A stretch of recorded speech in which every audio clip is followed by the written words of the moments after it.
কারো জন্য কেউ আটকায় না, কারো জন্য কেউ থেমে থাকে না, কারো জন্য, কারো মৃত্যুতে পৃথিবী থামে না, কারো জন্মেও পৃথিবী আটকায় না, কোনো সমস্যা নাই। কিন্তু দোস্ত আমার, আমরা প্রত্যেকেই আলাদা আলাদা নিজ নিজ কবরে ফিরে যাব, এটা মনে রাখতে হবে। আলাদা আলাদা নিজ নিজ কবরে ফিরে যাব আমরা। কাজেই একাকী হতেই হবে, একদিন একাকী আল্লাহ তাআলার মুখোমুখি হইতে হবে। সেদিন টের পাবেন, সেদিন টের পাবেন। কোরআন শরীফে আছে, আলহাকুমুত তাকাসুর হাত্তা জুরতুমুল মাকাবির কাল্লা সাউফা তা'লামুন। আল্লাহ বলে, বান্দা দুনিয়ার নেশায় আখিরাত ভুলে গেলা তো মনে রেখো একদিন কবরস্থানেই পৌঁছবা, আর সেদিন আমি আল্লাহ তোমাকে জানাবো আমার প্রতিটা নাফরমানির শাস্তি কি। আমি জানাবো বান্দা, আমি দেখাবো তোমারে, তুমি দেখবা বান্দা, আমি তোমাকে দেখাবো, আমি তোমাকে বুঝাবো। এজন্য দোস্ত, নওজোয়ান, প্রিয় সাথী, এটা মনে রাখো বাপ, আত্ম উপলব্ধি, আত্মপরিচয়, আত্মসম্মান, আত্মমর্যাদা অনেক বড় সম্পদ। এটা বুঝা যে আমি কে, আসলে আমি একজন মুসলমান, আমার বাবা মুসলমান, আমার মা মুসলমান, আমার বংশ মুসলমান, আমার গোটা মহল্লা মুসলমান, আমি ইমানদারের সন্তান, অথচ আমি এক ওয়াক্ত নামাজ পড়ল না। 365 দিনে, খোদার এক বছরে কোনোদিন ফজরের নামাজ পড়ল না। এটা মুসলমানের বাচ্চা, এটা মানুষের বাচ্চা, এইটা জানোয়ার না তো জানোয়ারটা কেন? এ জানোয়ার না তো জানোয়ার কে তাইলে? কে জানোয়ার তাইলে? এইটা অসভ্য না তো অসভ্যটা কে? এটা না তো কে অসভ্য? তাইলে আল্লাহ কাকে বলছে কুত্তার মতো? কাকে আল্লাহ বলছে ইনহুম ইল্লা কাল আনআম? আল্লাহ বলছে মনের ইচ্ছা মতো যে চলে তার পরিচয় আর কিছুই নয়, শুধুই জানোয়ার, আনআম, চতুষ্প জন্তু। কাকে বলছে বাবা? এই মানুষ রূপী এই জানোয়ারদেরকে বলছে, যাদের জিন্দেগিতে সেজদা নাই, আল্লাহ নাই, আখেরাত নাই। কে মা, কে বাবা, কি ধর্ম, কে বানাইছেন, কিচ্ছুর খবর নাই। মোবাইল, নারী, ছবি, অশ্লীল দৃশ্য, অসৎ বন্ধুদের আড্ডা, হাসি ঠাট্টা, সারা রাত মোবাইলে উলঙ্গ ছবি দেখতেছে, সকাল 9টা 10টা পর্যন্ত ঘুমায় আছে। আহা, হায় হায় হায়, এটা বুঝি কোনো জিন্দিগি হইল বাপ? মানুষের জিন্দিগি তো এরকম হওয়ার কথা না। এক চতুষ্প জন্তু, এক রাস্তার কুকুরও তো এতক্ষণ ঘুমায় থাকে না। এক চতুষ্প জন্তু, জানোয়ারও তো এমন হয় না। এই জন্য বাপ, এটা বোঝা উচিত। প্রিয় ভাই আমার, ছেলেরা আমার, কোনো একজনও যদি বুঝে থাকো তো তুমি মনে মনে হিসাব মিলাইও। তোমার বন্ধুর লগে না, তুমি একা হিসাব মিলাইবা। আসলে আমি কে? কে আমাকে বানাইলেন? কেন বানাইলেন? আমি কোত্থেকে আসলাম? তিনি আমার কাছে যা চাচ্ছেন আমি তা করছি কিনা? আমি যা করছি আমার আল্লাহ তা চাচ্ছে কিনা? প্রতিদিন নিয়মিত যে মানুষগুলো মৃত্যুবরণ করে তারা কোথায় যায়? কে তাদেরকে নিয়ে যায়? কেউ তো মরতে চায় না, কিন্তু কেউ তো থাকতেও পারে না। কোন অদৃশ্য মালিক তাদেরকে নিয়ে যাচ্ছে। বন্ধু, এতটুকু বিবেক যদি না খাটাও, বাবাদেরকেও বলি, আপনিও যদি না খাটান, আখেরাত যদি না মিলান, কেমনে কবরে যাইবেন বাপ? কেমনে যাইবেন? খাট পালং আর সোফা ফার্নিচার বানাইয়া হিসাব মিলাই লেলেন, মানুষের দেখাইলেন খাট পালং সোফা, বিল্ডিং, দালান, টাইলস, জমি, গাড়ি। আহা বাবা, এগুলো কি মিলাইয়া গেলে? এগুলো তো আপনার আগেও পৃথিবীতে ছিল, আপনার পরেও থাকবে এটি পৃথিবীতে, কিন্তু আপনি কবরে কি নিয়ে যাচ্ছেন? আল্লাহ নবী সাল্লাল্লাহু আলাইহি ওয়াসাল্লাম বলছেন, ইয়াতবাউল মাইয়িতা সালাসাতুন, কোন মৃত ব্যক্তির সাথে, লাশের সাথে কবরস্থান পর্যন্ত 3 জিনিস যায়। আহলুহু ওয়া মালুহু ওয়া আমালুহু, তার পরিবারের সদস্যরা সাথে যায়। কিছু সম্পদ, মাল, এই যে লাশের একটা খাটিয়া, আগরবাতি, একটা কাপড় ইত্যাদি ইত্যাদি, ছোটোখাটো কিছু ঠুনকো মাল সামান্য, এগুলোও সাথে যায়। আর ও আমালুহু, তার সারা জিন্দিগির আমল কর্মকাণ্ড, সেটাও তার সাথেই যায়। ফায়ারজিউ ইসনান ওয়া ইয়াবকা ওয়াহিদ, 2 জিনিস ফিরে আসে। এক, তার বংশধর, পরিবার, মহল্লাবাসী ফিরে আসে, এবং ওই খাট কাপড়গুলোও ফিরে আসে। আর শুধুমাত্র তার আমল, ভালো কিংবা মন্দ, ওইটাই তার কবরের সাথে থেকে যায়। এই জন্য দোস্ত, আমরা আমাদের 1 সেকেন্ড, 1 ঘন্টা, 1 মিনিট, একটা নিঃশ্বাস যেটা একবার পড়ছে, এটা আর কোনো দিন আমরা হিসাবের বাহিরে আড়াল করতে পারবো না। কোরআনুল কারীমের মধ্যে আল্লাহ বলছেন, লা ইউগাদিরু সাগীরাতান ওয়ালা কাবীরাতান ইল্লা আহসাহা। এই ফেরেশতারা ডান কাঁধে বাম কাঁধের, ছোট থেকে ছোট, বড় থেকে বড়, জীবনের প্রতিটা স্পন্দন, প্রতিটা নিঃশ্বাস পর্যন্ত আল্লাহর কসম আমলনামার মধ্যে উঠায় রাখছে। 24 ঘন্টার 1টা মিনিট বাবা, ছেলেরা সবাইকে বলি, আমাকেও বলি, আড়াল করার কোনো সুযোগ নাই, কোনো সুযোগ নাই বন্ধু। কোনো রাত, কোনো দিন, কোনো ঘন্টা, কোনো মিনিট, সেকেন্ড, আর কোনো দিন আমার আড়াল করবার সুযোগ নাই আল্লাহর কাছ থেকে। এই জন্য আমরা যদি এটা না বুঝি বাবা, অনেক নওজোয়ান, তোমরা চেহারা সুরত দেখলে বোঝা যায় বাপ, কতদিন হয় নামাজ পড়ো না। তোমার মালিকরে এমন ভুলা, কেমনে ভুললা? কোন মার ঘরে জন্ম নিলা? কোন বাবার ঘরে বড় হইলা? বাপেরই বা এত বড় বেইজ্জতি কেমনে করলা? মারে এত বড় অপমান কেমনে করলা? মা তো পরিচয় দিছে মুসলমান, বাবাও তো জানে তুমি মুসলমান, তুমি নিজেও তো জানো তুমি মুসলমান। মুসলমান এমন হয়, মুসলমান এমন হয় যে 1 ওয়াক্ত নামাজ পড়তে মন চায় না, এটা মুসলমানের বাচ্চা? ঠিক মতো কখনোই পেশাব পায়খানা করে পাক পবিত্র শরীয়ত মতে হয় না, এটা মুসলমানের বাচ্চা? হ্যাঁ, 24 ঘন্টা নারী ছবি ছাড়া, নাটক সিনেমা ছাড়া, টেলিভিশন সিনেমা ছাড়া, নর্তকী দেখা ছাড়া জীবন যার কাটে না, এটা মুসলমানের সন্তান? মুসলমান এমন হয়? এই জন্য আমার বন্ধু, আমি অনুরোধ করছি প্রত্যেকের কাছে, আমাকেও বলি, আপনাদেরকেও বলি, নওজোয়ান ছেলে তোমাদেরকেও বলি, বাপ, একজন হইলে একজনই মনে রাখো, নিজের হিসাব কইরো বাপ। ওয়ালতানদুর নাফসুম মা কদ্দামাত লিগাদ। আল্লাহ তাআলা বলছে, প্রত্যেকটি প্রাণ, প্রতিটা আত্মা আলাদা হিসাব করো, লক্ষ্য করো আজকের দুনিয়া থেকে আগামীকালকের আখিরাতের জন্য কি পাঠিয়েছ। চোখ বন্ধ করলেই মৃত্যু থামবে না, ভুলে গেলেও মৃত্যু থামবে না, না বুঝলেও মৃত্যু থামবে না। বুঝে আসলেও মরে যাবেন, না বুঝলেও মরে যাবেন। চোখ খোলা থাকলেও মরে যাবেন, চোখ বন্ধ থাকলেও মরে যাবেন। হাসলেও মরে যাবেন, কাঁদলেও মরে যাবেন। রাজপ্রাসাদের অট্টালিকায় থাকলেও মরে যাবেন, জীর্ণ কুঠির কুড়ে ঘরে থাকলেও মরে যাবেন।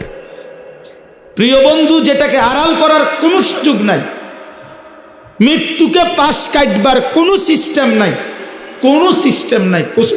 7 মহাদেশের মালিকও যদি হয়, 7 রাজার ধনও যদি কেউ পায়, তারপরেও যেহেতু মৃত্যুকে বাদ দেওয়ার, আড়াল করবার কোনো সিস্টেম নাই, অতএব প্রস্তুতি নেওয়া এটাই বিবেকবানের উচিত। কারণ যেহেতু আমি মৃত্যুকে আড়াল করতে পারবো না, অতএব মৃত্যুর জন্য প্রস্তুতি নেওয়া এটাই চূড়ান্ত বুদ্ধিমান। কোনো সুযোগ যেহেতু নাই, কোনো সিস্টেম যেহেতু নাই, পৃথিবী সৃষ্টির শুরু থেকে আজ পর্যন্ত যেহেতু এমন কোনো সিস্টেম নাই, অতএব মরতেই হবে। হবে কি না বাপ? বলেন না সবাই, হবে কি না? মরতেই হবে। এজন্য আখিরাতের প্রস্তুতি নেওয়া, কবরের প্রস্তুতি নেওয়া, পরকালের ফিকির করা, এটাই মুমিনের জিন্দেগি। মুসলমান তাকেই বলে, মুসলমান তাকেই বলে। ওই দেখেন ওই অপদার্থ কি করে, কত বড় অসভ্য দেখছেন, আবার হাসে, বেয়াদব। এই বেয়াদব এমনই হয়, অসভ্য এমনই হয়। ওই যে বললাম শাহওয়াত, মনের চাহিদা, যে হুজুর তোমার বাপও যদি মানা করে, আমি তো কারো কথাই শুনি না, তুমি হুজুরের কথা শুনবো কিতাম, আমি তো জীবনে কারো কথাই শুনি না, আমার আবার হুজুর কি আর পাবলিক কি, আমি তো চলি আমার মতো করে। বুঝেন নাই? এই জিন্দেগি, এটাই জীবন। আপনি নিষেধ করবেন, শুনবে না। আমি তো আমার মতো চলি,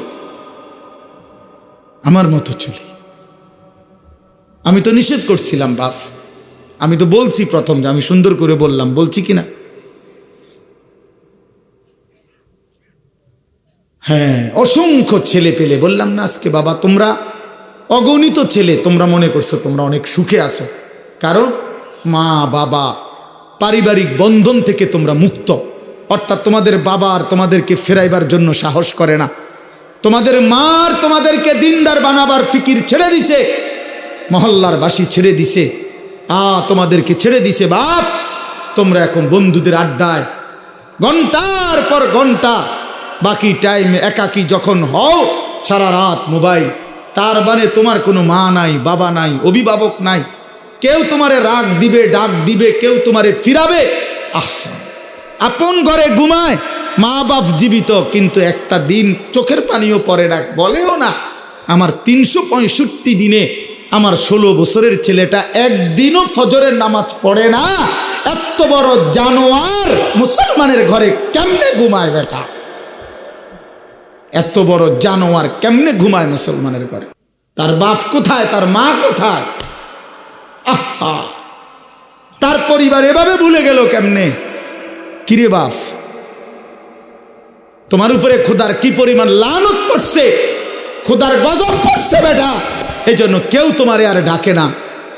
আহা, কেউ কিন্তু মনে করাই দেয় না যে রে বাপ, তোর জাহান্নাম দেখা যায়, তোর জাহান্নাম দেখা যায়। কেউ মনে করায় না ছেলে পেলেদেরকে, বুঝছে? কেউ মনে করায়। ওহো, সবাই তামসা দেখতেছে, চোখের সামনে আমাদের ছেলেরা নষ্ট হয়ে যাইতেছে, বখাটে হয়ে যাইতেছে, মসজিদে নামাজ চলতেছে, এক ওয়াক্ত নামাজ পড়ে না। কারো কোনো ফিকির নাই। তার বাবা কই, মা কই, দাদা কই, দাদি কই, তার নানা কই, নানি কই, চাচা কই, মামা কই, ফুফা কই, খালু কই, তার বড় ভাই কই, তার বড় বোন কই। কেউ কিচ্ছু বলে না। হেইতে হেইতের মতো হাসে, লাফায়, চুল রাখে তার ইচ্ছা মতো, প্যান্ট পরে তার ইচ্ছা মতো, দুপুরে খানা বিকালে খায়, বিকালের খানা রাইতে খায়, সারা রাত, রাতের 3টা বাজে দেখবেন মোবাইলে ছবি দেখতেছে, ভোরবেলা 9টা বাজে গেছে, ঘুম থেকে উঠতেছে না। এটা মুসলমানের জিন্দেগি, এটা মুমিনের জীবন, এটা বাবা মার সংসার, এটাই সার্থকতা জীবনের।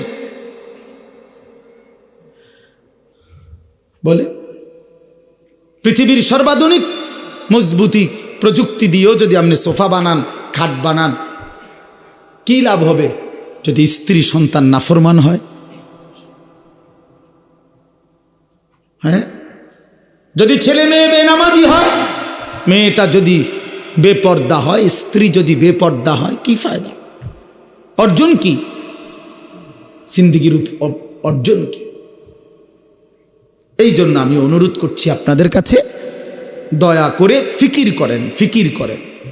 ছেলেরা বাপ, নষ্ট হইও না বাপ। যদি অব্যাহত গুনাহ পাপ, একটা শেষ, এই প্রসঙ্গটা শেষ করতে চাই। একটা চূড়ান্ত কথা আপনারা বাবাদেরকেও বলি, একটা গুরুত্বপূর্ণ কথা মনে রাখবেন। কোরআন শরীফে আছে, কেউ যদি গুনাহ লাগাতার করতে থাকে, খোদার কসম, আল্লাহ একদিন নারাজ হয়, আর সেদিন আল্লাহ পাক ইচ্ছা করে তাকে আল্লাহ তাআলা পথভ্রষ্ট করে দেয়। আর কোনোদিন আল্লাহ ইচ্ছা করেই তারে আর হেদায়েত দেয় না, আলোর পথে ফিরতে দেয় না, কল্যাণের পথে আসতে দেয় না, জান্নাতের পথে আর আসতেই দেয় না। খোদার কসম, এটা কোরআন শরীফের আয়াত। আল্লাহ বলছে একদিন আমি সত্যি সত্যি রাগ করলে ফাআনসাহুম আনফুসাহুম, আমি আল্লাহ নিজেই তোর আখিরাত ভুলায় দেব। যা ঠিক আছে বান্দা, গরু ছাগল কুকুর বিড়ালের মতো খা, ঘুমা, পেশাব পায়খানা কর, যৌন চাহিদা মনে পূরণ কর, ঠিক আছে বান্দা, খালাস। নুয়াল্লিহি মা তাওয়াল্লা ওয়া নুসলিহি জাহান্নাম। যা বান্দা, তোর এই উল্টো পথে চলছিস, চলতে থাকো উল্টো, আমিও তোরে উল্টো পথে চালায়া দিলাম। তো মনে রাখো একদিন ওয়া নুসলিহি জাহান্নাম, উল্টো পথে চলতে চলতে একদিন তোমারে আমি আল্লাহ ধাক্কা দিয়া লাথি দিয়া ফেরেশতাকে বলে জাহান্নামে ফেলে দেব, জাহান্নামে ফেলে দেব।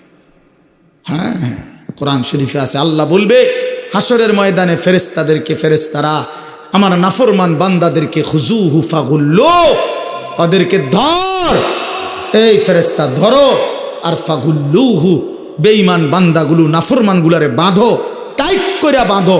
বাঁধার পরে বলবে সুম্মাল জাহিমা সাল্লু, এবার জাহান্নামের মধ্যে ছুঁড়ে মারো। একটা একটা লাথি দিবা, এক এক লাথিতে যেন গিয়ে জাহান্নামে পড়ে, দ্রাম করে মারো লাথি দাও। তুমি দেখো কোরআন শরীফ, কোরআন শরীফে আছে সূরা আল হাক্কা, এই সূরার মধ্যে আছে সুম্মা ফি সিলসিলাতিন যারউহা ৭০ যিরাআন ফাসলুকুহ। ফেরেশতা যখন নাফরমানকে হাসরের ময়দানে বেঁধে জাহান্নামে লাথি দিয়া মেরে ফেলে দিবে, আল্লাহ তখন আবার বলবে জাহান্নামের ভিতরে ফেরেশতাদেরকে, আল্লাহ পুনরায় বলবে ফেরেশতারা আমার এই নাফরমান বান্দাকে জাহান্নামের ভিতরে ৭০ হাত লম্বা আগুনের শিকল দিয়া এবার আবার বাঁধো, আবার বাইদা ফাসলুকুহু, কুকুরের মতো কুত্তার মতো পুরা জাহান্নামে তারে ঘুরাও, আর সবার সাথে পরিচয় করিয়ে দাও তার নাফরমানি পাপগুলো কি কি।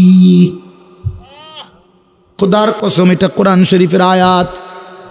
ফেরেশতা বলবে জাহান্নামী বাকিদেরকে, জাহান্নামীরা দেখো, এটা সেই বেঈমান যে জীবনভর চুরি করেছে, জিনা করেছে, মদ খেয়েছে, জুয়া খেলেছে, নারী ছাড়া, ছবি ছাড়া, জিনা ছাড়া, উলঙ্গ দৃশ্য ছাড়া, অসভ্যতা ছাড়া যার রাত কাটে নাই, এটা সেই জানোয়ার। ফাসলুকুহু অর্থ এটা আল্লাহ বলবে, বেটা আল্লাহ বলবে কুত্তার মতো তারে জাহান্নামে ঘুরাও আর সবাইরে দেখাও, সবার সাথে পরিচয় করিয়ে দাও, তার পাপের কথা বলে দাও। নাউযুবিল্লাহ। কি বাপ, কি মনে করছো তোমরা? খামখেয়ালি না, খামখেয়ালি। কি মনে করছো দোস্ত? জীবন মানে এখানেই শেষ? ইনহিয়া ইল্লা হায়াতুনাদ দুনিয়া। আল্লাহ কোরআনে বলছে কাফের বেঈমানদের বক্তব্য হলো জীবন মানে শুধুই দুনিয়া, নামুতু ওয়া নাহইয়া, এখানেই মৃত্যু, এখানেই জীবন। ওমা নাহনু বিমাবউসিন। আল্লাহ বলে, আরে কাফেররা বলে আর কোনোদিন কোথাও উঠতে হবে না, হাসরের ময়দান হবে না, এটা তো কাফেরের কথা, বেঈমানের কথা। মুসলমান তো কথা ভাবতে পারে না, ভুলতে পারে না। ইমানদার না আমরা?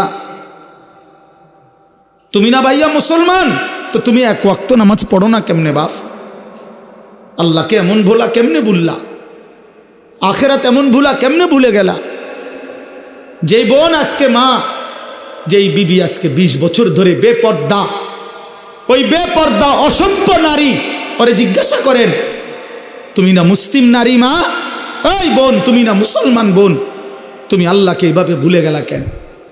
মুসলমানের জন্য বেপর্দা হওয়া না হারাম? কথা বলেন না কেন? তো তুমি ভুলে গেলা কেন? কেমনে ভুলে গেলা?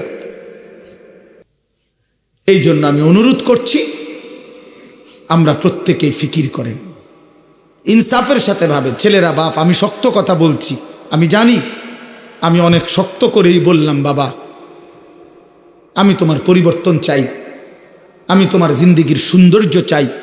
কিশোর নওজোয়ান, তোমরা যদি চরিত্রহীন হও, তোমরা যদি নারীর আসক্ত হও, মদ জুয়ার আসক্ত হও, তোমরাই যদি এক ওয়াক্ত নামাজ পড়তে মন না চায়, প্রিয় নওজোয়ান, আগামীর ইসলামের জন্য লড়বে কে?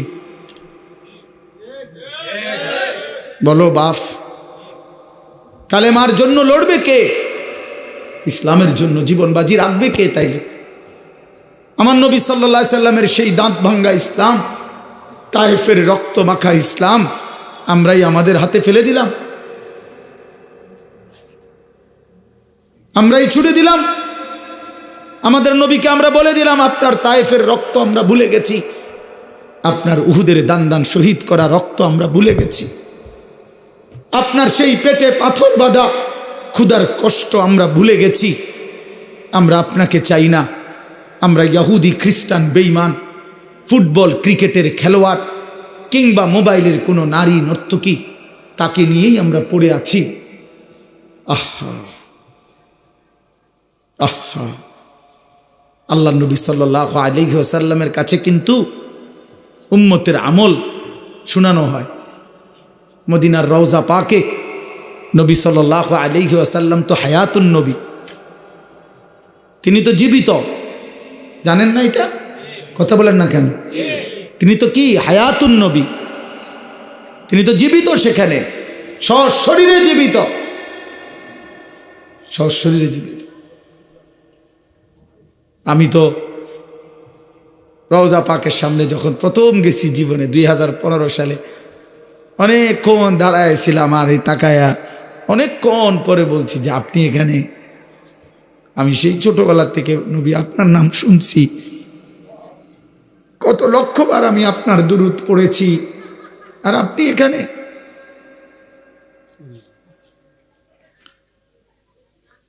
তো আল্লাহ নবী সাল্লাল্লাহু আলাইহি সাল্লামের কাছে উম্মতের আমল নামা শুনানো হয়, ফেরেশতারা শুনায়। আপনার উম্মতের আনিস আজ 1 সপ্তাহ যাবৎ এই করেছে। নবী সাল্লাল্লাহু আলাইহি সাল্লামের উপরে কেউ যখন দুরূদ শরীফ পড়ে, আল্লাহ নবী সাল্লাল্লাহু আলাইহি সাল্লাম বলেন সঙ্গে সঙ্গে ফেরেশতা ওই ব্যক্তির নাম এবং বাবার নাম সহ আমি রসুলের সামনে পেশ করে, বিইসমিহি ওয়া বিইসমি আবিহি, ওই ব্যক্তির নামও বলে তার বাবার নামও বলে, নবী সাল্লাল্লাহু আলাইহি সাল্লামের সামনে শোনানো হয়। তো আচ্ছা মনে করেন আমার এই বন্ধু, ওনার নাম হলো হাফেজ মাওলানা আবু হানিফ ভাই। এখন কেউ মনে করেন আমার কাছে ওনার নাম খুব বলে আইসা আইসা, তো কোনো একদিন যদি 6 মাস পরেও 6 বছর পরেও উনি যদি আমার সামনে আইসা বলে যে হুজুর আমার নাম আবু হানিফ, তখন আমি কি বলবো? আরে আপনি না, আপনার কথা আমি কত শুনছি, অনেকেই আপনার কথা বলে, বারবার বলছে। খোদার কসম, যেই উম্মত রাসূলুল্লাহ সাল্লাল্লাহু আলাইহি সাল্লামের সুন্নাতকে অনুসরণ করেছে, দুরূদ শরীফ পড়েছে, নবীজি সাল্লাল্লাহু আলাইহি সাল্লামকে অনুসরণ করেছে, তো তার নাম তো নবী সাল্লাল্লাহু আলাইহি সাল্লামের সামনে বারবার উচ্চারণ হয়েছে। হাসরের ময়দানে সেই উম্মত গিয়ে যখন নিজের আমল নামা নিয়ে বলবে ইয়া রাসূলুল্লাহ আমি আনিসুর রহমান, আল্লাহ নবী বলেন ও আচ্ছা তুমি, তোমার নাম তো ফেরেশতারা আমার কাছে প্রায়ই বলতো, আমি অনেক শুনছি তোমার নাম, আমি তোমার নাম অনেক শুনছি, আমি তো শুনছি তোমার নাম, তুমি সেটা। এই জন্য বন্ধু আমার, দোস্ত আমার, হাসরের ময়দানে তো রাসূলুল্লাহ সাল্লাল্লাহু আলাইহি ওয়াসাল্লামের সামনে আমল নামা দিতে হবে। সুপারিশ করবে না উনি? তো আপনি আমল নামা কাগজপত্র দিতেন না? মা কথা কয় না, সুপারিশের কোনো নিয়ম কানুন নাই। কথা বলেন না কেন? কোনো নিয়ম কানুন আছে কি না? তো আপনি আপনার ফাইল দিবেন না? ফাইল না দিলে সুপারিশ করব কি? তা আপনি যখন নিজের আমল নামা দিবেন, আল্লাহ নবী সাল্লাল্লাহু আলাইহি সাল্লামের হাতে, আমার বাপ, আমার নওজোয়ান নবী যখন চোখ বিলায় দেখবে 30 বছর সুদের লেনদেন, 30 বছর টানা মিথ্যাই বলেছে, 30 বছর ধরে প্রতিদিন গালিয়ে দিছে, 30 বছর ধরে তার স্ত্রী বেপর্দা, 30 বছর ধরে প্রতিদিন ঘরে রঙিন টেলিভিশনে নাচ গান সিনেমা নাটক নর্তকীর ছবি চলছে, 365 দিনের একটা বছরে কোনো দিন ফজরের নামাজ পড়ে নাই। এগুলো কি আমল নামার মধ্যে লেখা থাকবে না? কথা বলেন না কেন? আল্লাহর কসম নবীজি, আমরা উর্দু কিতাবে পড়ছি, নবী তখন এরকম আমল নামা উম্মতের দেখে খোদার কসম নবীজি হাসরের ময়দানে চোখের পানি ফেলে দিবে, কাঁদবে, আর আল্লাহর নবী বলবে উম্মত আমি সেই নবী, 23টা বছর যে আমি তোদের জন্য কেঁদেছিলাম, এশার নামাজের পরে দাঁড়াইছি, ফজরের আজান পর্যন্ত এক দাঁড়ানোতে চোখের পানি ফেলছি, আর তোদের জন্য আমি আল্লাহর কাছে গুনাহ মাফ চাইছি। আমার হাত্তা তাওয়াররামাত কাদামাহু, আম্মা জান আয়েশা বলে অসংখ্য রাত নবীজি কাঁদতে কাঁদতে দাঁড়িয়ে থাকতে থাকতে আমি আয়েশা দেখছি নবীজির দুইটা পা মোবারক ফুলে ফুলে গেছে। আমি এত কাঁদলাম, তাইলে উম্মত কার জন্য? আমার তায়েফের রক্তে সারা দেহ রক্তাক্ত হয়ে আমার পায়ের জুতা আর পা রক্তে জমাট বাইদা গেছে। আমার জুতা আমি খুলতে পারতেছিলাম না। আমি ক্ষুধার কষ্টে পেটে দুইটা পাথর বাঁধছিলাম। আমি উহুদের দান দান শহীদ করা রক্তে উহুদের জমিনে আমি পড়েছিলাম। আমার ঘরের চুলায় 3 মাস আগুন জ্বলে নাই। দোস্ত আমার, বন্ধু আমার, নবী জিজ্ঞেস করবে, উম্মত এত রক্ত, এত চোখের পানি, এত ক্ষুধার কষ্টের আমার 23 বছরের বিনিময়ে এই আমল নামা, এই আমল নামা? তুমি না আমার শ্রেষ্ঠ উম্মত, আমি না শ্রেষ্ঠ নবী? তো আমি এই আমল নামা নিয়ে কেমনে মালিকরে দেখাবো? আমি কেমনে দেখাবো যে আল্লাহ, আয়ে মাওলা, এটা আমি শ্রেষ্ঠ নবীর শ্রেষ্ঠ উম্মতের আমল নামা, এটা কিভাবে দেখাবো? এই জন্য আমরা এই কিতাবে পড়ছি উর্দুতে যে নবী তখন বলবে, উম্মত তুমি আমার এত বড় বেইজ্জতি কেমনে করলা? আজ হাসরের ময়দানে তুমি আমার উঁচা মাথা ছোট করে দিলা উম্মত। আমি তো এমনটা আশা করি নাই, আমি তো এমনটা আশা করি নাই। আমি তো 23টা বছর কোনোদিন ঠিক মতো খাই নাই, ঘুমাই নাই। আমি তো 23টা বছর দুয়ারে দুয়ারে ঘুরছি, কभी আরশ पर कभी फरश पर, कभी उनके दर कभी दर बदर, गमे आशिकी तेरा शुक्रिया, मैं कहाँ कहाँ से गुजर गया। কই থেকে কই ছুটছি, কখনো হাটে, কখনো ঘাটে, কখনো মাঠে, কখনো বাজারে, কখনো একজনকে, কখনো 10 জনকে ধাক্কা দিছে। উটের পোঁছা নারী বুড়ি আমার পিঠে চাপায় দিছে। আবু লাহাব আমারে গামছা দিয়া ধরে টাইনা কাবা ঘরের সীমানার থেকে টেনে বের করে দিছে। আবু জাহেল আমারে ধাক্কা দিতে দিতে খানায় কাবার সীমানার থেকে বের করে দিছে।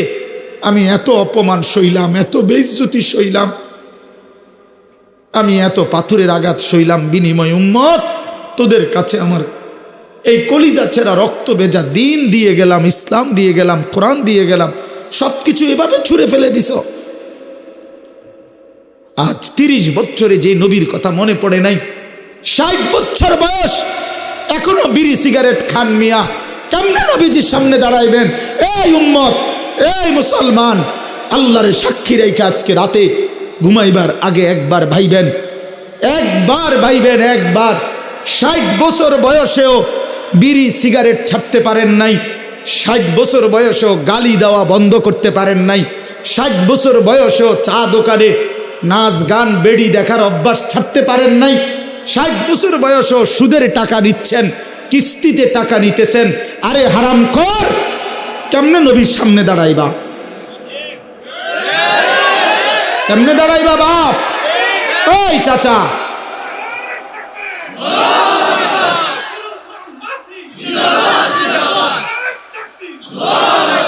কেমনে দাঁড়াইবা বাপ? কেমনে দাঁড়াইবা?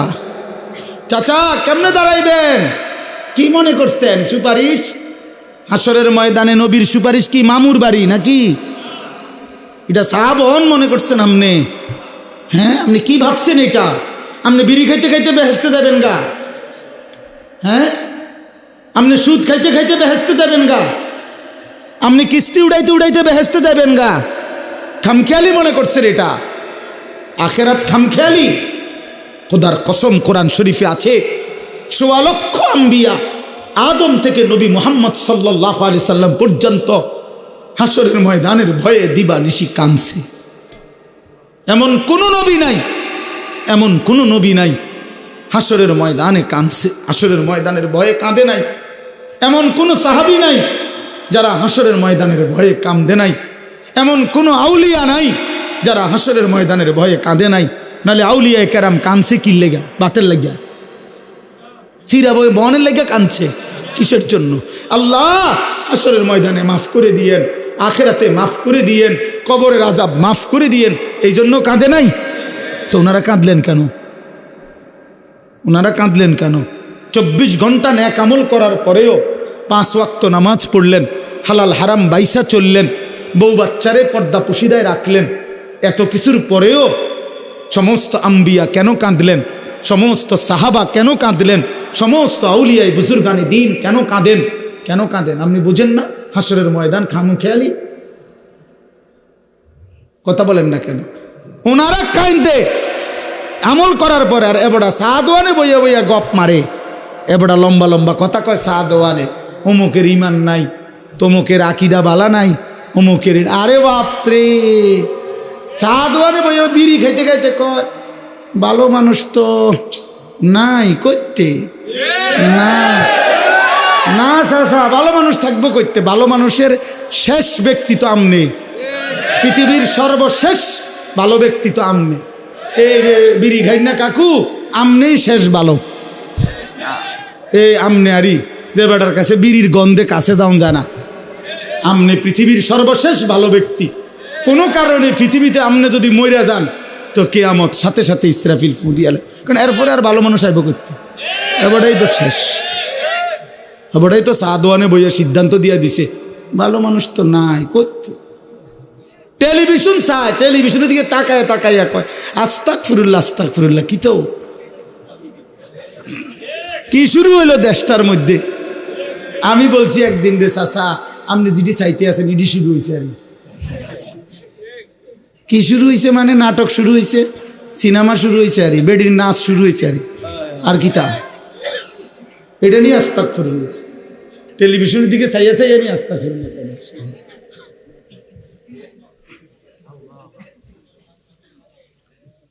আস্তাগফিরুল্লাহ আস্তাগফিরুল্লাহ। কথা শেষ। আমার বলার উদ্দেশ্য হলো, আমি আপনাদের কাছে এতটুকুই বুঝাইতে চাইছি। আমার বাপ আপনাদের সামনে আমার মজার মূল বক্তব্য এটাই, ভাবতে শিখেন। কবর ভুলে গেলে হবে না, পাশ কাটলে হবে না। আপনি পাশ কাটটা যাইতে পারতেন না, এনে যাইতে হবে এটার ভিতরে, ঠিক কি না বলেন নাকি? আরে নওজোয়ান বলো না? তাইলে বন্ধু আমার বাপ, তুমি যেমন পড়ালেখা করছো আমিও পড়ালেখা করছি।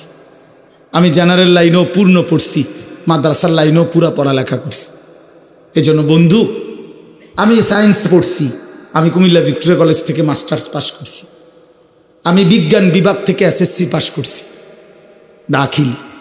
অতএব তুমি আমারে অনুরোধ করছি, নওজোয়ান তুমি ভুল করো না, তুমি ভুল করো না। শুধু বাত মাসের হিসাব মিলাইলে হতো না, শুধু একটা চাকরি, একটা ব্যবসা, একটা বিয়া, একটা বিল্ডিং, একটা বিদেশ, বন্ধু আমার একটা মোটর সাইকেল, এতটুকুর হিসাব মিলাইলে হবে না দোস্ত। আমরা মুসলমান, আমাদের আখেরাত আছে, আমাদের কবর আছে।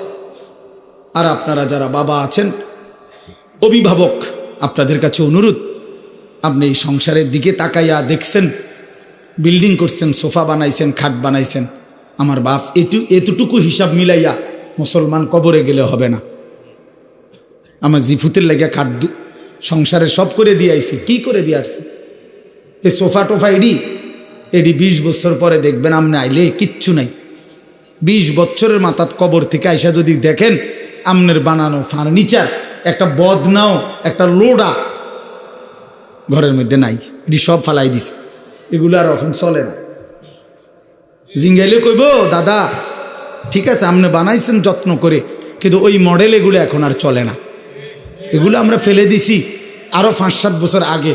যদি আপনি আইবেন জানতাম কবর থেকে, তাহলে না ওই টাঙ্গায় রাখতাম। কথা বুঝছেন? আসলে কি ফেলে দিবে এগুলো, দুনিয়া ফেলে দেয়, আপনার সন্তানই ফেলে দিবে, আপনার নাতি নাতনি দুনিয়া ফেলে দিবে। অতএব আমাদের জিন্দিগি আখেরাত, আমাদের জিন্দিগি কি বলেন? মোমেনের জীবন আখেরাত, মোমেনের হায়াত আখেরাত, মোমেনের রাত আখেরাত, মোমেনের দিন আখেরাত, মোমেনের হাসি আখেরাত, মোমেনের কান্না আখেরাত, মোমেনের স্বপ্ন আখেরাত, মোমেনের কল্পনা আখেরাত, মোমেনের পরিকল্পনা আখেরাত। আখেরাত। অতএব এই আখেরাতের পরিকল্পনাকে সামনে রেখে আমরা আমাদের সামনে মাহে রমজান, এই মাহে রমজানকে সামনে রেখে আর মাত্র 20-21 দিন মাত্র আছে। এই মাহে রমজানকে সামনে রেখে আমি অনুরোধ করছি, দয়া করে প্রত্যেকেই ইনশাআল্লাহ, নওজোয়ান ভাই তোমরাও, বাবা বয়স্ক বাবা আপনারাও, পর্দার আড়ালের মা বোন আপনারাও, হাত জোড় করে বলি, আমি আপনাদের ছেলে কারো, আমি আপনাদের কারো ভাই, আপনাদের কারো সন্তান, আপনাদের কারো নাতির বয়সীও হতে পারি আমি আপনাদেরকে অনুরোধ করছি। আর ছেলেরা তোমরা আমার সন্তান, তোমরা আমার ভাই, আমারও তো 15 বছরের সন্তান আছে। অতএব যাদের বয়স 15-16 ধরে নাও তুমি আমার সন্তান। আর এর চাইতে বড় যারা, তুমি আমার ছোট ভাই, আমারও তো ছোট ভাই আছে। আমি চাই না আমার সন্তান নষ্ট হয়ে যাক, আমি চাই না আমার ছোট ভাই বরবাদ হয়ে যাক, আমি চাই না আমার বাপ চাচা দাদা জাহান্নামী হোক। এই আশা নিয়ে আমি অনুরোধ করলাম, মাহে রমজানকে সামনে রেখে চলেন গুনাহ ছেড়ে দেই। হিম্মত করি বাপ, ছেলেরা বলো না বাবা, একটা মজবুত সিদ্ধান্ত নিয়া নারী ছবি, অশ্লীলতা, মোবাইলের আসক্তি, নারীর আসক্তি, মদ জুয়া, নাচ গান বন্ধু ছেড়ে দাও। হিম্মত করো, তুমি পারবা ইনশাআল্লাহ, তুমি পারবা। বাবা চাচাদেরকে বলি, হারাম রোজগার ছেড়ে দেন, বিড়ি সিগারেটের অভ্যাস ছেড়ে দেন, চা দোকানের আড্ডা ছেড়ে দেন। মা বোনদেরকে অনুরোধ করি, বেপর্দার জিন্দিগি ছেড়ে দিয়ে সিদ্ধান্ত নেন, এবারের রমজান গুনাহমুক্ত রমজান।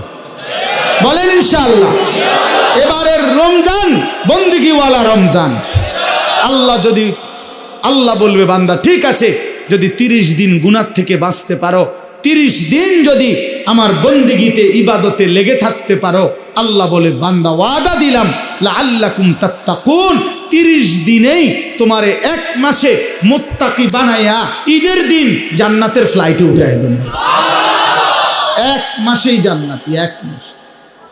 একটা রমজান তুমি 30টা দিন গুণনা আমারে সময় দাও, 31 দিন লাগবে না বান্দা, ভাল লাগলে 29 দিনেই আমি রেজাল্ট দিলাম।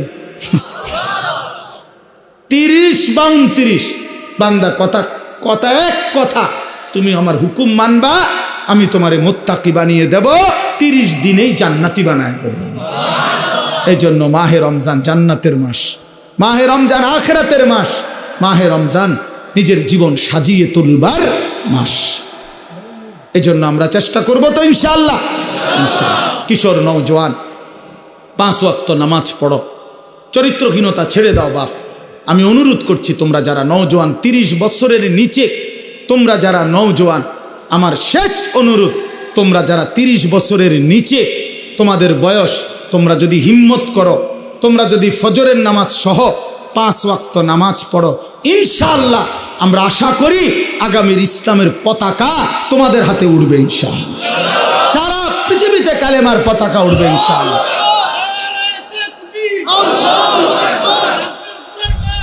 জিন্দাবাদ জিন্দাবাদ, ঘরে ঘরে চলো, ঘরে ঘরে চলো।